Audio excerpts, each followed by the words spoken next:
Mes parents m'ont exclu du voyage que j'avais payé pour emmener le mari de ma sœur, mais quand j'ai décidé d'annuler le tout, personne ne s'y attendait.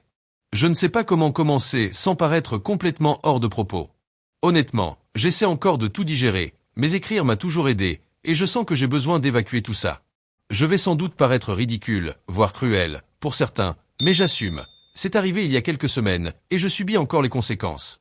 J'ai 28 ans et, depuis l'université, je travaille très dur pour avancer dans ma carrière. Je ne suis pas millionnaire ni rien de ce genre, mais j'ai un bon emploi qui me permet d'épargner et de m'offrir quelques plaisirs mérités. Ma famille n'a pas cette chance. Mes parents sont à la retraite et vivent d'une modeste pension, suffisante pour aller au quotidien, mais pas pour de grands écarts. Ma sœur cadette, 25 ans, est mariée à un homme que j'appellerai Louis. Ils vivent au jour le jour car Louis n'a jamais eu de travail stable, et elle ne fait qu'à mi-temps puisqu'il prévoit d'avoir bientôt des enfants. Avec eux, ma relation a toujours été compliquée. Mes parents apprécient beaucoup Louis car, selon eux, c'est un homme gentil et familial. Pour ma part, je le vois comme un véritable fainéant profitant de ma sœur, mais je ne dis jamais rien, je passe pour la rageuse de service. Il y a quelques mois, après une promotion importante, j'ai voulu faire un cadeau exceptionnel à ma famille, un croisière de 2 semaines dans les Caraïbes. Tout était inclus, cabine de luxe, excursion, repas, une expérience inoubliable que nous n'avions jamais vécue. J'ai dépensé une bonne partie de mes économies, mais je trouvais que ça en valait la peine. Dès le début, j'ai précisé que c'était mon présent pour eux, j'ai tout organisé, tout payé, choisi les dates où chacun pouvait se libérer, et même appelé individuellement chacun pour vérifier que leur passeport était en ordre. J'étais enthousiaste à l'idée de partager quelque chose d'aussi incroyable avec eux. Une semaine avant le départ, j'étais au travail quand ma mère m'a appelé.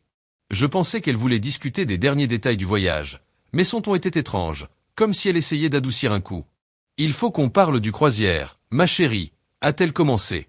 J'ai senti un nœud dans l'estomac, mais j'ai gardé mon calme. Que est-ce qui se passe? Elle a hésité, puis m'a expliqué que, finalement, il n'y avait que 4 cabines de disponibles, pas assez pour nous tous. Du coup, elle et mon père avaient décidé que Louise prendrait ma place. Tu comprends, tu es tellement généreuse, et puis tu as déjà fait beaucoup de voyages. Tu pourrais profiter de rester à la maison pour te reposer, m'a-t-elle dit. J'étais sans voix. Après tout le travail fourni, elle me disait qu'il n'y avait plus de place pour moi? Attends, tu veux dire que je ne peux pas aller au voyage que j'ai payé? Et je demandais, incrédule. Elle a tenté de répondre, les mots hésitants. Techniquement, tu pourrais y aller, mais ça serait égoïste de ta part si tu ne laissais pas la chance à Louise d'y aller. Tu sais qu'il n'a jamais vécu ce genre d'expérience. J'avais l'impression de me retrouver dans une autre réalité, tant elle parlait comme si ma présence importait peu. J'ai ravalé ma colère et demandé, qui a pris cette décision? Elle a balbutié que c'était un accord entre mon père, ma sœur et elle, pensant que ce serait le mieux pour tout le monde. À cet instant, j'ai compris qu'on ne m'avait même pas demandé mon avis. On avait simplement supposé que j'abandonnerais, comme d'habitude, parce que la famille, c'est sacré. J'ai raccroché sans un mot de plus. J'étais furieuse, blessée, profondément incrédule. Les jours suivants, ils ont tenté de me joindre plusieurs fois, en vain. Ma sœur m'a même envoyé un message pour me remercier d'être si compréhensive et mature, insistant sur l'importance de ce voyage pour Louis, un remerciement, qui sonnait davantage comme une moquerie qu'une vraie reconnaissance. C'est là que j'ai décidé de comprendre comment ils avaient pu orchestrer mon exclusion de A à Z. J'ai commencé par examiner le groupe WhatsApp familial. Il était resté inactif les jours précédant l'appel de ma mère, alors que, avant, tout le monde s'y réjouissait, discutant des bagages, des excursions, des décorations de cabine avec des photos de famille. Puis, 2 semaines avant, plus rien. En creusant, j'ai découvert un autre groupe, parallèle, auquel je n'étais pas invité. Ma sœur, par étourderie, avait mentionné à ma mère « Tu ne l'as pas vu dans le groupe alternatif », confirmant mon intuition. Ils complotaient à mon insu. J'ai joué le jeu, j'ai répondu poliment à leur dernier message, simulant l'étonnement « Non, je n'ai rien vu, de quoi parlez-vous » Ma sœur a immédiatement coupé court et s'est déconnectée, preuve qu'elle redoutait d'en dire trop. Cette réaction m'a convaincu qu'il tramait quelque chose contre moi. Quelques jours plus tard, un ami de ma sœur, avec qui j'entretiens de bonnes relations, m'a écrit sur Instagram, stupéfait. « C'est vrai que tu n'iras pas en croisière parce que tu as laissé ta place à Louis? Ta sœur raconte que c'était volontaire, un beau geste de ta part. » Mon sang n'a fait qu'un tour. Ils avaient non seulement ourdi mon éviction, mais en plus le racontaient comme si j'avais moi-même décidé de m'effacer pour être la sœur généreuse. Ils exploitaient ma supposée gentillesse pour soigner leur ego et jouer les victimes nobles. Cette nuit-là, je n'ai pas fermé l'œil. Je savais que je ne pouvais plus ignorer ce qui se passait. Ce n'était ni un coup de tête, ni un malentendu, mais une manœuvre préméditée. J'étais déterminé à dévoiler leur jeu et à reprendre le contrôle. C'est ainsi que commence ma vengeance. Mise à jour 1. Après cet appel surréaliste avec ma mère, j'ai passé les jours suivants complètement paralysé entre la colère et la tristesse. Je voulais leur crier tout ce que je ressentais, mais une autre partie de moi me disait que cela ne servirait à rien. Au fond, je savais que, pour eux, je n'étais rien d'autre que la ressource fiable de la famille, la fille toujours prête à tout résoudre, la sœur aînée capable de se sacrifier sans se plaindre. Il était temps de leur montrer que ça n'allait pas toujours se passer comme ça. Au début, j'ai pensé simplement annuler le voyage sur le champ. Mais quelque chose m'a retenu. Je voulais comprendre précisément comment ils avaient pris la décision démocratique de m'exclure de mon propre cadeau. J'ai donc commencé à relier les indices et à débusquer les preuves. Le premier signal d'alerte est apparu quand j'ai vérifié le groupe WhatsApp familial.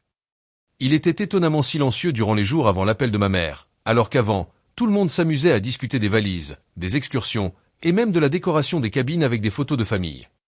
Puis, du jour au lendemain, plus rien.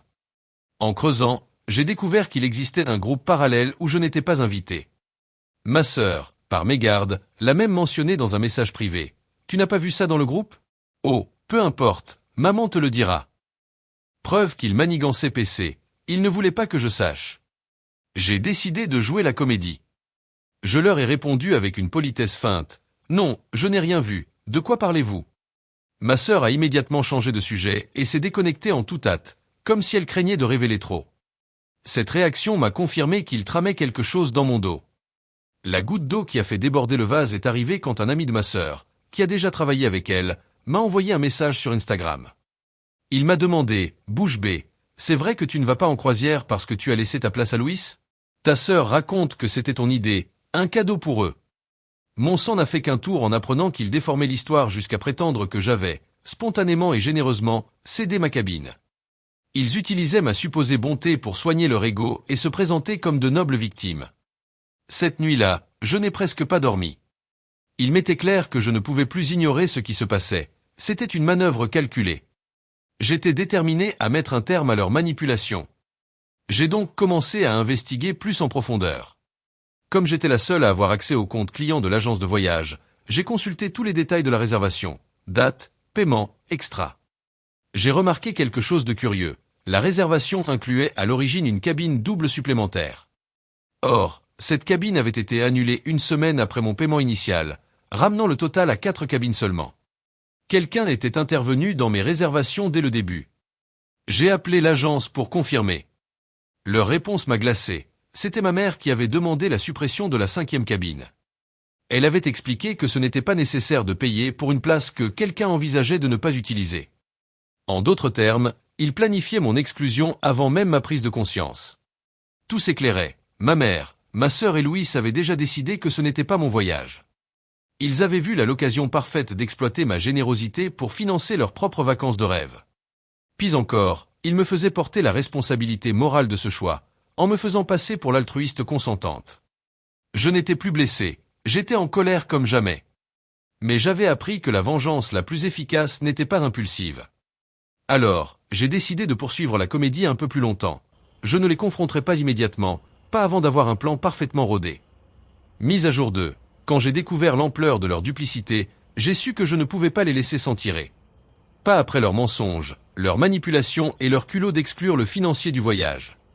Ils s'attendaient à du drame, à ce que j'explose, pour ensuite me faire passer pour la fille ingérable.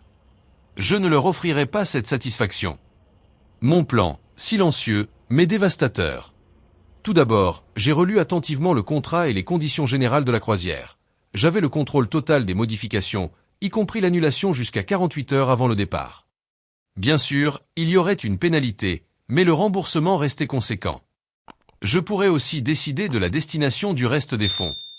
C'était parfait. J'allais attendre le moment opportun pour agir et maximiser l'impact. Pendant ce temps, je faisais semblant d'ignorer tout, répondant aux messages de ma mère et de ma sœur par des formules vagues et courtoises, juste assez pour qu'ils croient que j'acceptais leur décision.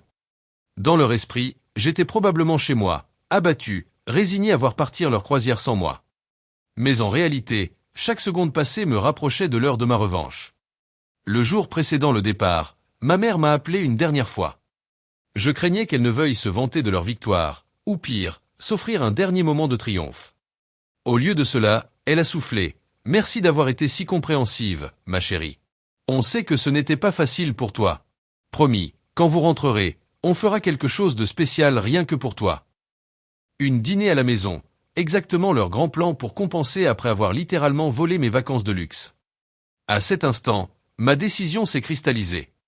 Cette nuit-là, juste avant la date limite d'annulation, j'ai décroché mon téléphone et appelé l'agence. Mon cœur battait la chamade, mais ma détermination était inébranlable. Bonjour, je souhaite annuler une réservation complète, s'il vous plaît. Numéro de réservation. Astérisque astérisque astérisque astérisque astérisque point. L'agent m'a demandé de confirmer mes coordonnées, puis m'a exposé la pénalité et le montant remboursable. Même si ce n'était pas la somme totale, peu importait, ce n'était pas l'argent qui comptait, mais le principe. Faites la procédure d'annulation et reversez le remboursement sur le compte que je vous indiquerai, ai-je dit, implacable. L'agent a tenté de me retenir, me rappelant l'ampleur de la réservation, mais j'ai coupé court. Je me suis imaginé la scène, ma famille, tout sourire, valise à la main, prête à embarquer, pour se voir annoncer que le voyage avait été purement et simplement annulé.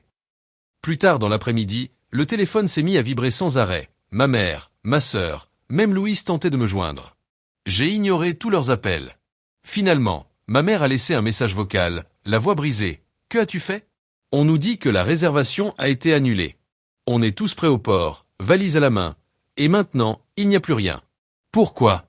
Appelle-moi tout de suite. » Sa colère était palpable, ses sanglots presque audibles. Moi, j'étais calme. J'ai attendu plusieurs heures avant de répondre, pour laisser le chaos s'installer. Lorsqu'enfin j'ai décroché, j'ai feint l'étonnement. « Allô ? Quoi donc ? » Ma mère, pleine de reproches, « Tu as annulé la croisière. Comment as-tu pu ? On est tous là, avec nos billets et nos valises. » Je l'ai interrompu, imperturbable. « Oui, je l'ai annulé. Et pourquoi est-ce que je paierais pour des vacances où je ne suis même pas la bienvenue ? Si Louis avait tant besoin de ma place, qu'il utilise mon argent. » Silence mortel à l'autre bout du fil, puis hurlement, « Tu es égoïste.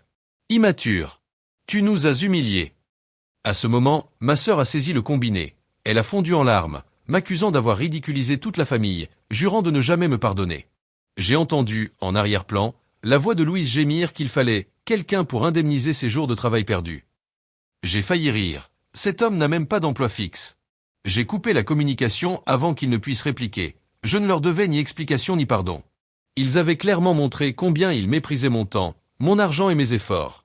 Cette nuit-là, je me suis servi un verre de vin, je me suis assise dans mon salon et j'ai savouré le silence. Je savais que ce n'était que le début du drame, mais pour la première fois depuis longtemps, je sentais que j'avais repris le contrôle. Mise à jour 3. Je n'étais pas préparé à l'ampleur du chaos que ma décision allait déclencher. La simple annulation de la croisière n'a pas seulement laissé ma famille bloquée au port, elle a déclenché une avalanche d'appels, de messages et naturellement du tapage médiatique qu'ils adorent. La nuit suivant l'incident, après avoir raccroché avec ma mère, mon téléphone n'a cessé de vibrer. Ma sœur alternait entre messages vocaux en sanglots et textos où elle me traitait de tous les noms. Louis a tenté de me joindre. Je l'ai ignoré.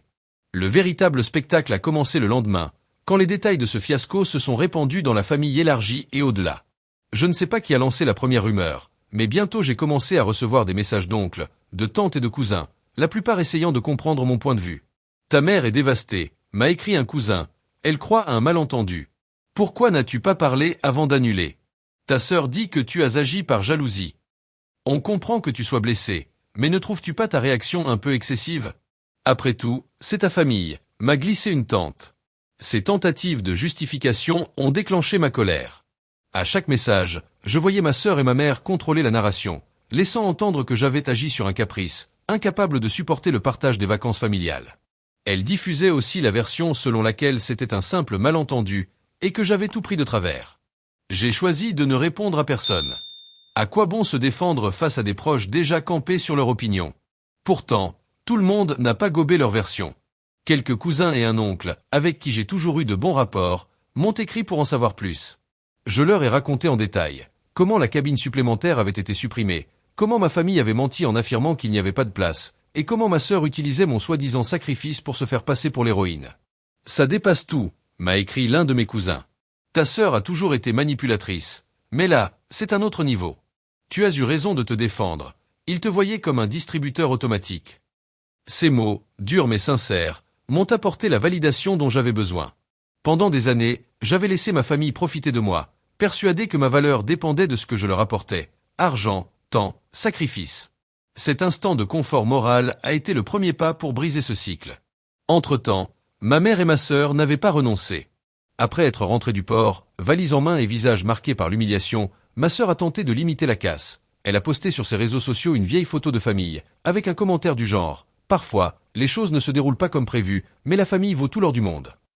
L'ironie se dégageant de ce poste m'a presque fait recracher mon café. La famille, oui, mais uniquement si ça implique de me sacrifier.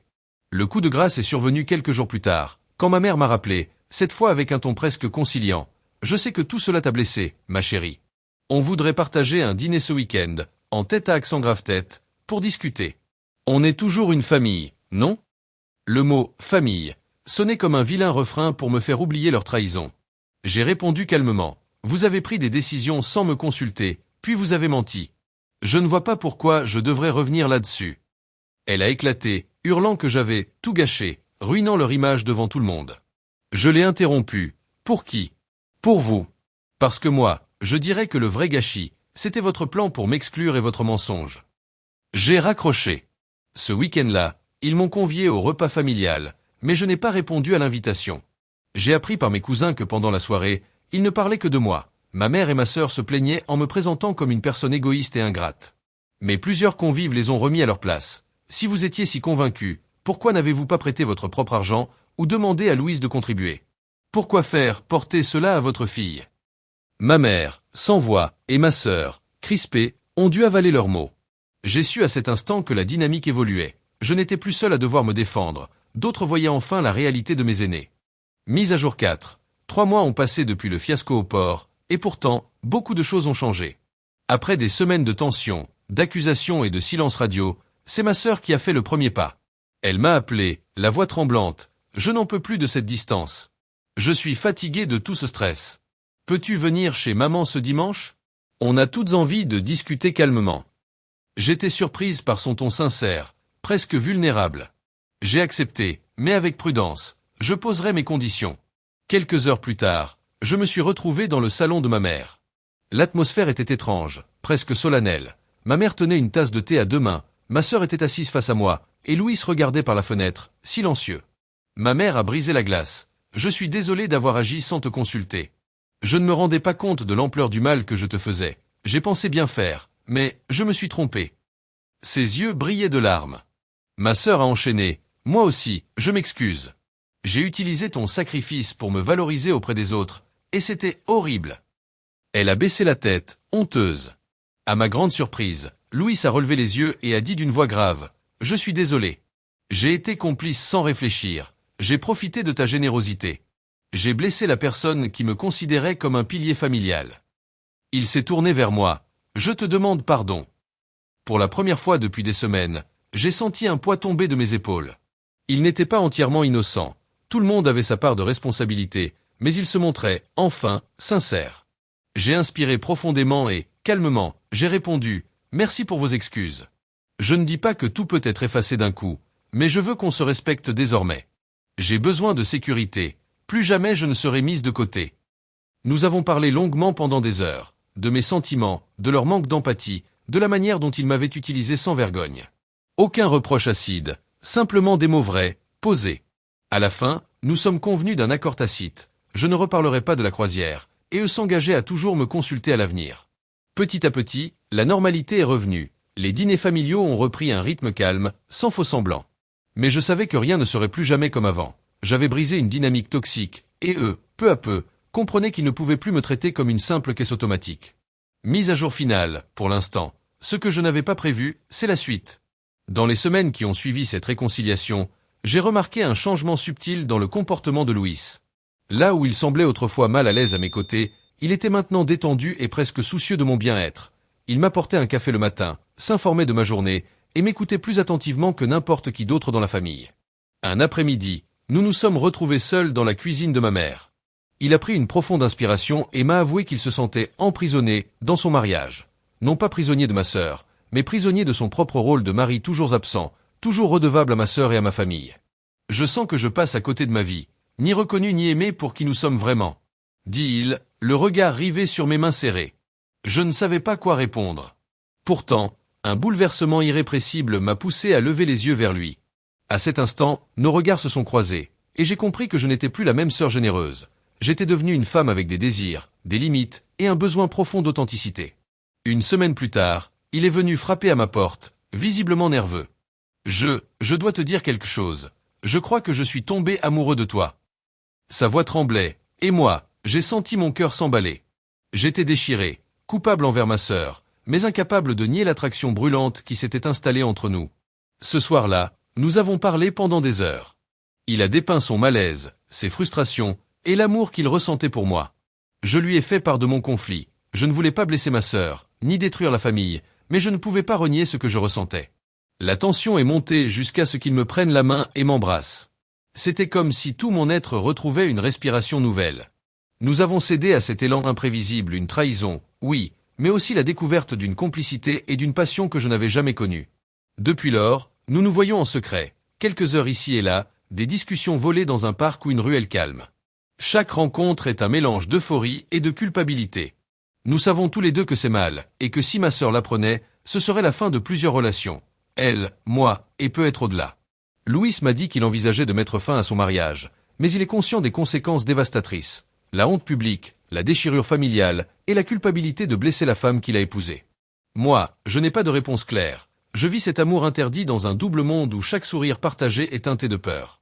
Pour l'instant, nous continuons ainsi, dans cette zone grise où la passion se mêle à la culpabilité. Je ne sais pas comment ni quand cela se terminera. Peut-être que je reviendrai ici un jour pour raconter la suite de cette histoire. Pour l'instant, je dois garder le secret et affronter seul le tumulte de mes émotions.